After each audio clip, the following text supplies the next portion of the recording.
Ngai naza représentant ya ba jeune ya association ya Nkundambote Atene cellule D. Mono ngina président ya développement mu groupe mu association ya beto donc ya Nkundambote ku cellule Atene. Mono ikipanga chisaluki kitadi di donc ya Madioko. Nkumbwa Malomba Tunda Antoine. Na association nazali membre directeur. Kombo nanga mama Sarah Twadi. Naza présidente ya cellule Atene D. Awa eza na Lusako. Donc na mbanzangu kaka wana Atene so kiti na Atene na se babenga ngo village Lusako. Donc toza wana place tosalela bilan. Vraiment autorité morale na biso eza papa à tout le gouverneur. Toye awa na bilanga na biso ya association toye ko sala mais malgré tout to sala toza na ba difficulté ya outillage. Neti nsengo donc bitanzi pa ou donc bina byagulo donc nkatu. Kisalueki kakinakia muntu kukanzi kya beto bawonzo no. Kisalu kiki kifiti kutuvana mbutu myomyo minavo tufuti kadila bambote mukati kwa etandi ya beto etandi D. Awa tozana 1 hectare na ndambo. O tozana ngo ningo uchi komona bilanga vraiment eza tellement munene, eza penza munene. Donc tozana pousa ba outillage eya ba Congo ba pioche ba pau pona ko sala net boeto ye belé mais ba outillage ezat. Kisaluki tutasala kaka beto kaka ko na association bengatu betu fitike fukila nkatu. Madioko mama foneti mayelele.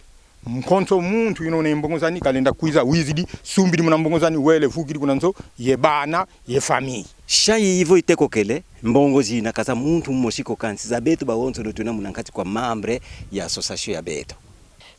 Tolona ki manyoko ndingo zo mona manyoko za awa mais moi matite boti tozo sala sarclage ndingo moni biso awa pona to bongisa manyoko na biso bota malamu. Lana makambo basala na association na bango yangwana ya tira biso to kota mais tuna yempasi net musikima sansa dolo tala netutu sidi tutavuza Sonia donc mumoko netutu vuzi mumoko tsini ngatufutikala yensengo mpaso futi langa ntoto una muna Madioko mpasi Madioko matuma vonga me sengo zike bantu bankaka bafiti sala bavingiri nteto wankwenda kasadidi alibosi yandi akakuza sala azana équipe ya ba joueur ya bale azana ba équipe ya ba danseur azana équipe ya mbunda donc biloko na nyoso eza yangwana ya tira biso to kota na association basalanga bisalu net Madioko bantu beza basumbanga katusolele muntu ko kani kuna ko mu association nange bosi za suma Madioko ngatu wakala kunzila watuka kwe vo wizili mbongoza kuzina yaku sumbidi Madioko mako nsatu zina yeto izauzi.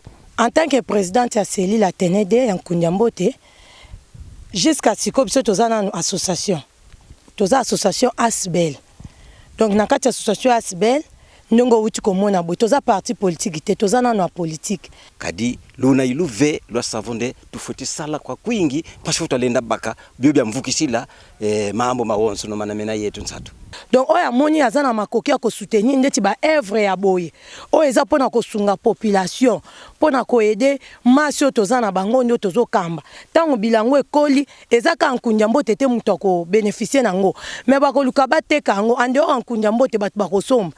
Même bato bazana parti politique ba sepe na ba ko somba na bango manyoko na bango ba ko somba. Oya azana tout ami motema.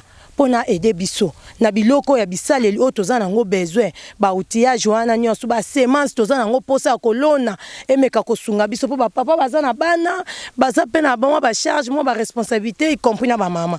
Alors o ya tout ami motema en tout cas sepeli na initiative o tozo sala acha biso maboko na biso na cellule Atene D ya kofungwa pona koyamba donyo so ko uta partout toza vraiment na posa nango.